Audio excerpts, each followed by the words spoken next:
꿀장사로 막 백만장자가 되려는 순간 느닷없이 하나님의 초대를 받고 일본 선교사가 되신 김숙모 목사님의 행복한 인생 이야기 왕의 초대 들려드립니다. 일본에서 교회를 여러 개 세우며 오랜 세월 사역하는 동안 남편은 차츰 피곤하고 지쳐갔다. 결국 휴가를 얻어 한국으로 향했다. 비행장에서 내려 곧장 한달음에 달려간 곳은 한월산 기도원이었다. 밤이 되자 곧게 뻗은 밤나무숲 골짜기에는 각지에서 모여든 수천 명의 성도들이 드리는 뜨거운 기도로 도가니처럼 이글거렸다. 남편도 끼어앉아 자신의 메마른 영혼을 위해 성령이 임하기를 기도하고 또 기도했다. 두어 시간쯤 흘렀을까 하나님의 음성이 들려왔다. 네가 지금 가진 돈 모두를 바로 네 앞에 앉은 청년에게 주어라. 눈을 떠서 앞을 바라보니 웬 청년이 목이 터져라 열심히 기도하는 모습이 보였다. 내가 가진 돈이라면 일본으로 돌아갈 비행기 삭시 전부인데 그 돈을 다 주고 나면 나는 어떻게 돌아가란 말인가? 남편은 일부러 그 청년이 보이지 않게 반대편으로 자리를 옮겨서 앉았다. 그리곤 마음을 가다듬고 다시 기도하는데 그 음성이 또 들려왔다. 하나님, 제가 만일 눈을 떠서 그 청년이 바로 제 앞에 있으면 그때는 두말 않고 그 청년에게 제 돈을 다 주겠습니다. 남편은 의도적으로 청년이 앉은 곳과 멀리 떨어져서 앉아 있었기에 마음 놓고 말씀드린 것이다. 그리고 다시 깊은 기도에 빠져들었다가 무심결에 눈을 떠보니 그 청년이 바로 눈앞에 앉아 기도하고 있는 게 아닌가. 남편은 하는 수 없이 하나님께 제가 졌습니다 하고는 기도하고 있는 그 청년을 불러 주머니에 있는 돈을 모두 털어주었다. 청년은 어리둥절한 표정으로 남편을 바라보았다. 놀랄 것 없네. 하나님이 자네에게 주라 하셨으니 우선 받아두게. 남편은 이 말만 툭 뱉고는 돌아가야 할 비행기 삭시 걱정되어 더 이상 기도할 마음도 나질 않아 그냥 방으로 돌아와서 벌렁 드러누워 심란한 얼굴로 시간을 보냈다.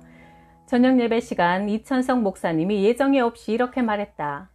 오늘은 제 설교보다 여러분들이 기도 중에 받은 은혜를 간증했으면 좋겠습니다.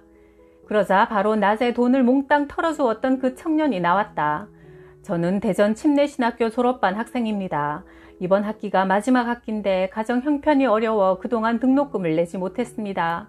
결국 학교에서 독촉장이 날아왔는데 학교를 그만두든지 아니면 여태까지 밀린 등록금을 다 내든지 하라고 했습니다. 그래서 무작정 기도원에 올라와 하나님께 기도를 드리고 있었습니다. 그런데 아까 생면부지에 어떤 분이 다짜고짜 저를 부르시더니 제게 이렇게 돈을 주셨습니다. 이 돈은 저의 밀린 등록금보다 더 많은 돈입니다. 청년은 말을 마치고 자기가 받은 일본 돈을 높이 들어 보였다. 그 간증을 들은 남편은 저 청년의 등록금을 채워주신 하나님이 설마 내 돌아갈 차비를 안 주시겠는가 하는 안도감이 들어 입에서 찬양이 절로 나왔다. 그는 다시 마음을 새롭게 하고 두어 시간 열심히 기도하는데 누군가 어깨를 툭툭 쳤다. 저는 서울 왕십리에 있는 D교회 목사입니다. 잠깐 얘기 좀 나눌 수 있을까요? 너무 열정적으로 기도하셔서 본의 아니게 제가 옆에서 기도를 듣게 되었습니다. 일본 선교사이신가요? 마침 저희 교회에서 선교를 위한 철야 기도회를 가지려 하는데 오늘 밤 저희 교회 기도회를 인도해 주시겠습니까? 남편은 흔쾌히 목사님의 초청을 받아들였다. 빈털터리가 되어 그 산꼭대기 기도원에서 내려갈 방법도 없었던 남편은 그 교회에서 다음 날 새벽 기도회까지 마친 뒤 떠나려는데 목사님이 따라 나오며 봉투를 하나 건네주셨다. 선교비에 보태 쓰십시오. 그 봉투에는 일본행 비행기표를 사고도 남을 넉넉한 돈이 들어있었다. 당시 친정어머니는 일본에 살고 계셨다. 일본에서는 물의 신, 달의 신, 해의 신 등 온갖 사물의 이름만 붙이면 신이 될 정도로 갖가지 잡신이 숭배를 받고 있었다. 어머니는 빛의 신을 믿고 계셨다. 어머니의 손바닥에서 쫙 하고 빛을 뿜어내는 여성이 있는데 방언도 할 수 있으며 그 빛으로 아픈 사람의 병도 용케 고치는 등 그 위력이 대단하다며 빛의 신 종교법인까지 만들 만큼 그 세계에 깊게 빠져 계셨다. 남편은 장모님에게 차분하고 확신에 찬 어조로 자신이 처음 하나님을 만난 날의 경험을 전했다. 그러자 어머니는 친구들을 11명이나 데려와 사위에게 번쩍하고 하나님이 빛으로 오셨던 그 순간의 얘기를 몇 번이나 더 해달라고 하셨다. 그러면서 사실 자신이 섬기고 있던 빛의 신이 완전한 신이 아니라는 느낌을 여러 번 받았다고 솔직하게 고백하셨다. 어머니도 참된 믿음에 목말라 하고 있었던 것이다. 남편이 모여있는 제1교포 부인들에게 인생의 극적인 순간마다 만났던 살아계신 하나님을 열심히 전하자 모두 감동한 눈치였다. 특히 그 중에는 오랫동안 허리병을 고질적으로 앓아온 분이 계셨는데 놀랍게도 간증이 끝난 후 구부정하게 굽히고 다니던 허리를 쭉 펴고 나가셨다. 그 일로 인해 그 자리에 참석한 모든 분들이 매주 모임을 갖게 되었고 우리는 도쿄의 번화한 거리 시부야에 1983년 시부야 복음교회를 개척하게 되었다. 3년 뒤인 86년에는 오시카와 복음교회를 세워 40명의 신자들을 두었고 88년에는 30명의 성도들과 이치카와 복음교회를 열었다. 그 사이 가장 먼저 우리가 세운 시부야 교회에서는 16명의 일꾼들이 신학교에 들어가 5명의 전도사를 배출했다. 1988년 우리 부부의 그간의 수고를 인정해준 선교본부에서는 하와이에서 하루를 보낼 수 있도록 특전을 주었다. 오래전 하와이에서 관광사업을 했던 우리는 모처럼 아름다운 와이키키 해변에서 하와이의 정취를 다시 느낄 수 있다는 기대감에 설레어 그날만 손꼽아 기다리고 있었다. 그러던 어느 날 하나님이 남편의 새벽기도 중에 찾아오셨다. 가방, 네 가방! 하나님이 이렇게 말씀하셨다.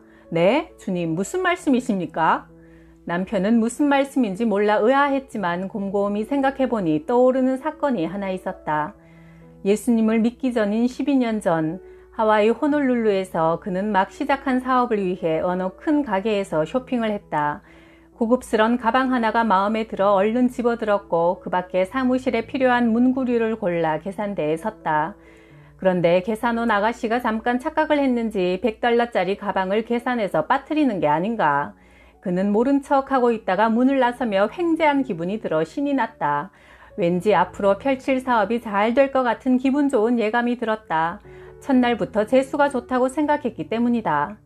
그런데 세월이 많이 흘러 정작 본인은 까마득히 잊고 있던 그 횡재를 하나님은 잊지 않고 계시다가 이번에 다시 호놀룰루에 갈 때 그 가방 문제를 꼭 해결하고 오라는 숙제를 주셨다. 남편은 하와이에 도착하자 먼저 그 가게부터 찾아보았다. 속으로는 그동안 그 가게가 없어졌기를 은근히 바랐지만 그 가게는 여전히 그 자리에 변함없이 문을 열고 있었다. 그는 망설이다가 내키지 않는 걸음으로 가게에 들어섰다. 그날 계산대에는 여주인이 앉아 있었다. 남편은 머뭇거리다 10수년 전 자신의 잘못을 더듬더듬 고백했다.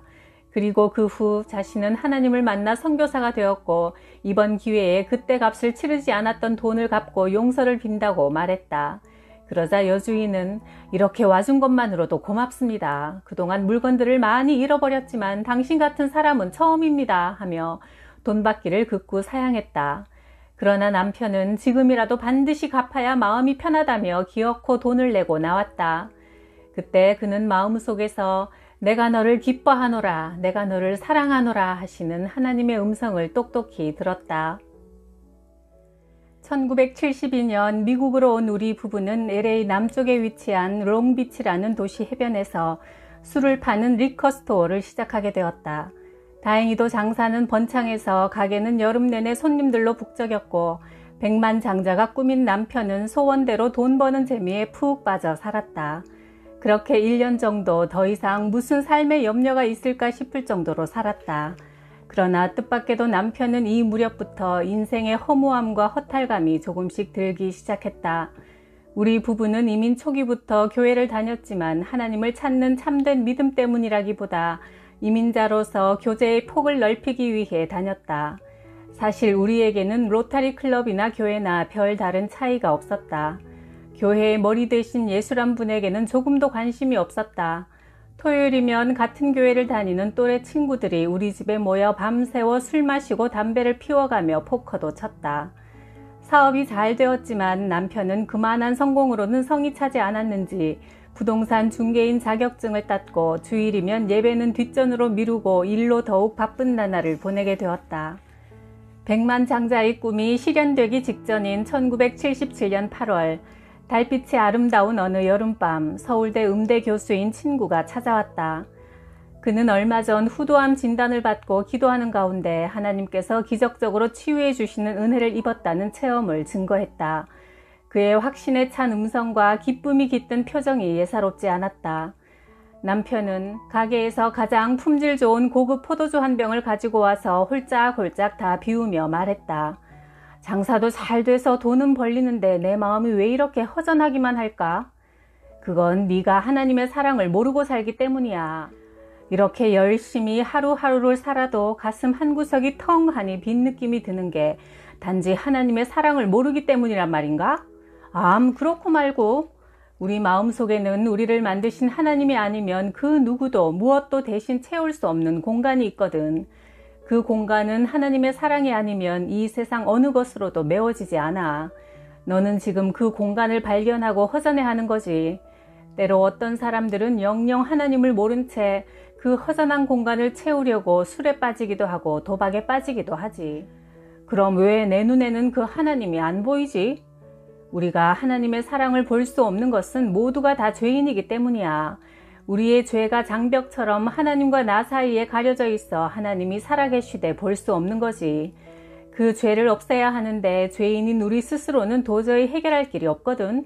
그래서 하나님이 2000년 전에 우리 대신 속죄양을 예비하셔서 우리의 죄를 그에게 덮어 씌워 십자가에서 죽게 만드셨지. 그 희생양이 바로 하나님의 아들 예수야. 그래? 예수님이 내 죄를 대신 뒤집어 쓰고 죽었다고? 그렇다면 정말 미안한 일이군. 그런데 지금에 와서 내가 무엇을 어떻게 할 수 있지? 이제 자네가 그 사실을 인정하고 예수님을 인생의 주인으로 모시면 예수님이 십자가에서 흘린 피로 자네의 죄는 깨끗이 씻어지고 하나님의 사랑을 볼 수 있게 될 거야. 그래? 그게 정말이야? 그렇다면 받아들여야지. 그런데 그 사실을 받아들이는데 얼마면 되지? 사업을 시작하면서 남편은 무엇이든 계산하는 버릇이 생겼다. 얼마면 되냐고? 이 사람아, 공짜야. 친구가 힘주어 말했다. 뭐? 공짜라고? 남편은 공짜라는 말에 귀가 번쩍 뜨였다. 그래, 공짜야. 다만 당신이 하나님 앞에서 스스로 죄인임을 고백하기만 하면 돼. 어때? 간단하지? 그러면 좋아. 어려울 것도 없지. 내 죄를 위해 십자가에서 돌아가셨다는데 그 죄사함을 미안하게도 죄인이라는 고백 하나로 얻을 수 있다면 얼마든지 할 수 있지. 아마 남편은 이것이야말로 세상에서 가장 수지 맞는 일이라고 생각했을 것이다. 그렇게 오랫동안 교회를 다녔건만 왜 아무도 이 사실을 말해주지 않았을까? 남편은 의아하게 생각하면서 친구가 일러주는 대로 따라하기로 했다. 하나님, 저는 죄인입니다. 이제 저 대신 십자가에서 돌아가신 예수를 나의 구주로 믿고 받아들입니다. 바로 그때였다. 남편이 앉아있던 자리에서 갑자기 으악 하는 외마디 비명을 지르며 의자가 뒤로 나자빠지는 소리가 쾅 하며 내 귓전을 때렸다. 그때 교수님이 내 머리에 손을 얹고 우리의 모임을 마무리하는 기도를 드리고 있는 중이었다.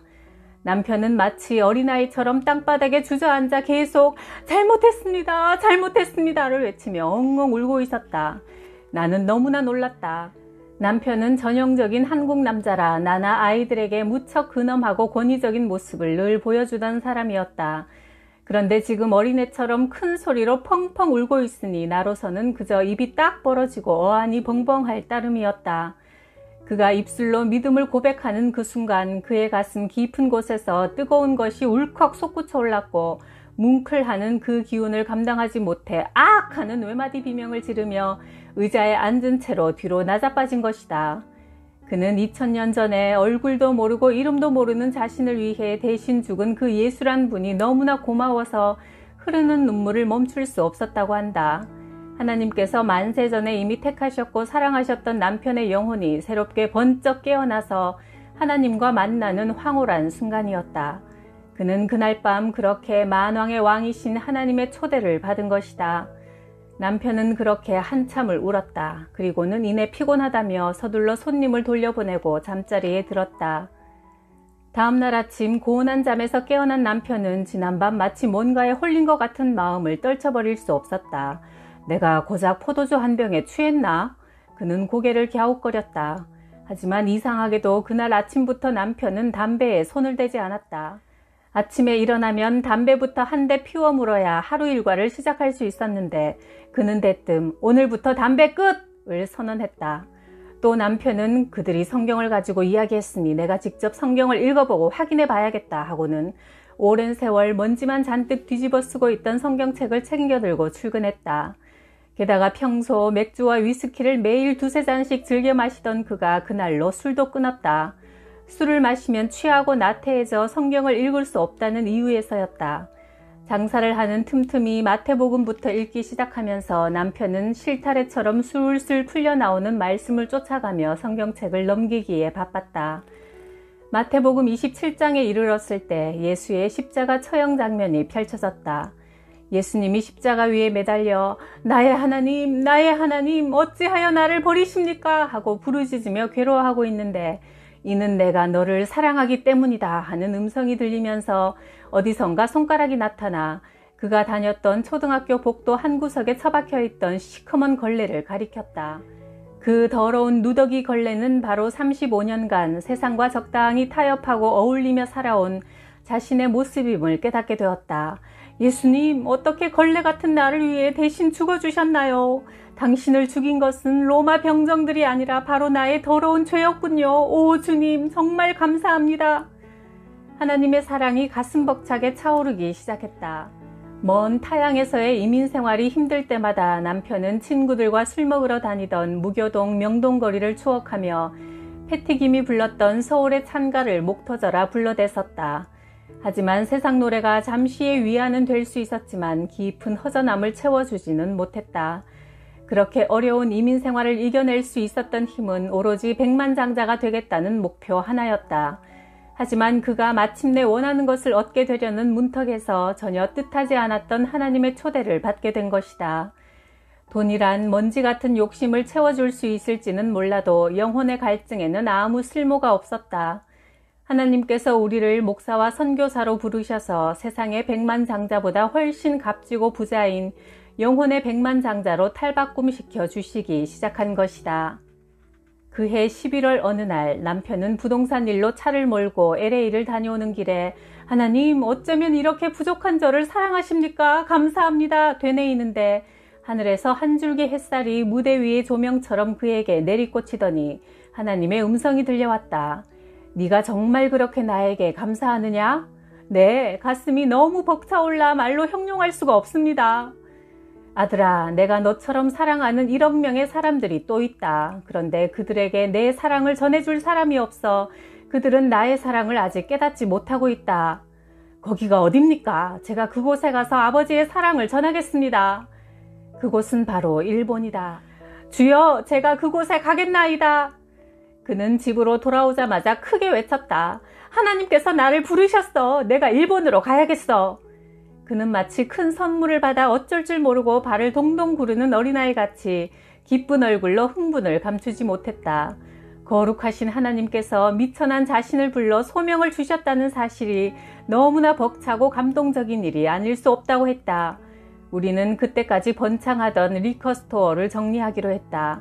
우리 몸은 성령이 머무시는 성전이므로 술 파는 가게를 경영하는 것이 결코 하나님께 영광 돌리는 일이 아니라는 생각이 들었기 때문이다.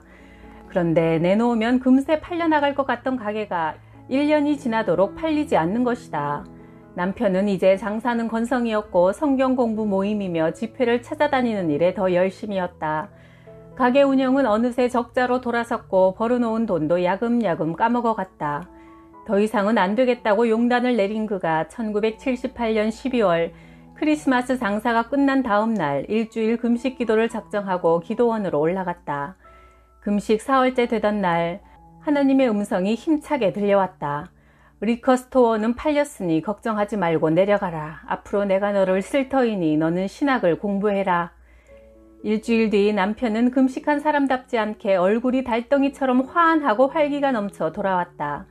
다음 날 신기하게도 한 중국인이 가게를 보러 왔다. 이후로 하나님의 말씀대로 가게의 인수인계가 착착 진행되어 완전히 정리할 수 있게 되었다.